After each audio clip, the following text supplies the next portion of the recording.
என் உயிரோடும் உணர்வோடும் கலந்து வாழுகின்ற அன்பு உறவுகள் அனைவருக்கும் வணக்கம். உங்க விஜய் உயிரென வர்றாங்க, உங்க விஜய் உயிரெடுக்க வர்றாங்க தான் சரியான பாட்டு. எந்த இடத்துல போன இடமெல்லாம் செத்துட்டான். அப்புறம் அர்த்தம் சொல்லணும்ல, போக முடியல.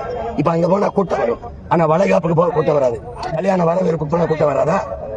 நான் இதே கமிஷனர் அலுவலகத்தில் உங்க மேல புகார் கொடுத்தா இப்படி பேசுறாங்க எங்க குடும்பத்து பிள்ளைகள் எல்லாம்.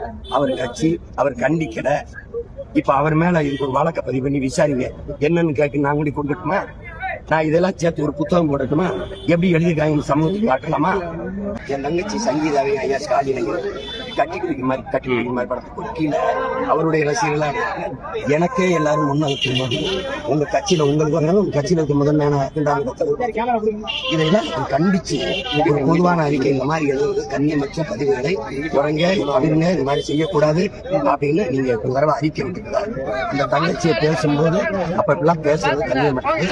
உங்களை பெற்றவர்கள், உங்க உடன் பிறந்தவர்கள், உங்களுக்கு படிப்பிக்கிற ஆசிரியர்கள், உங்களோட பணி செய்கிறவர்கள், நம்ம கட்சியில இருக்கிற பெரியவர்கள்லாம் கூச்சப்படுவாங்க, அருவருப்பாங்க.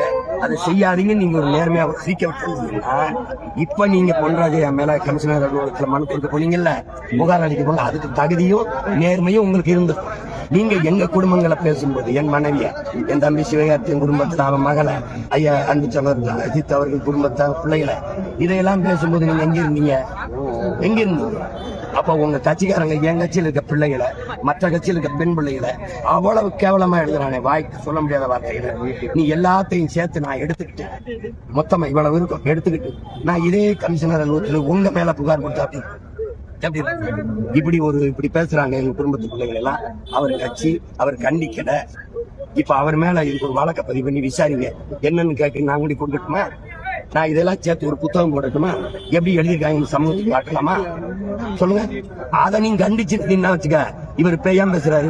உள்ள பேசும்போது இந்த மாதிரி பேசாதீங்கன்னா சொல்லிருக்க மாட்டாரு.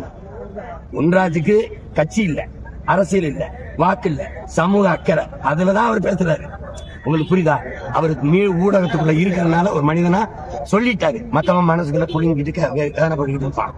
உங்களுக்கு வழங்குதுன்னு நினைக்கிறேன். அதனால அவர் சொன்னது யாரையும் காயப்படுத்தணும் இல்ல. இந்த மாதிரி இருக்குதே இந்த சமூகம், நம்ம நேசிச்ச சமூகம் இப்படி போயிருச்சே, இதுக்காக நம்ம முன்னோர்கள், ஆண்டோர்கள், சான்றோர்கள், அருமை பெருமக்கள்லாம் இந்த மாதிரி சமூகத்தை கட்டமைக்கவா பாடுபட்டார்கள். ஐயோ, இதை சரி செய்ய முடியாதாங்க ஆதங்கத்துல சொல்றாரு.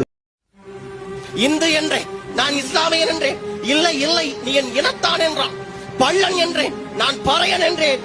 கள்ளம் இல்லா வெள்ளை சிரிப்புடன், இல்லை தம்பி நீ தமிழன் என்றான்.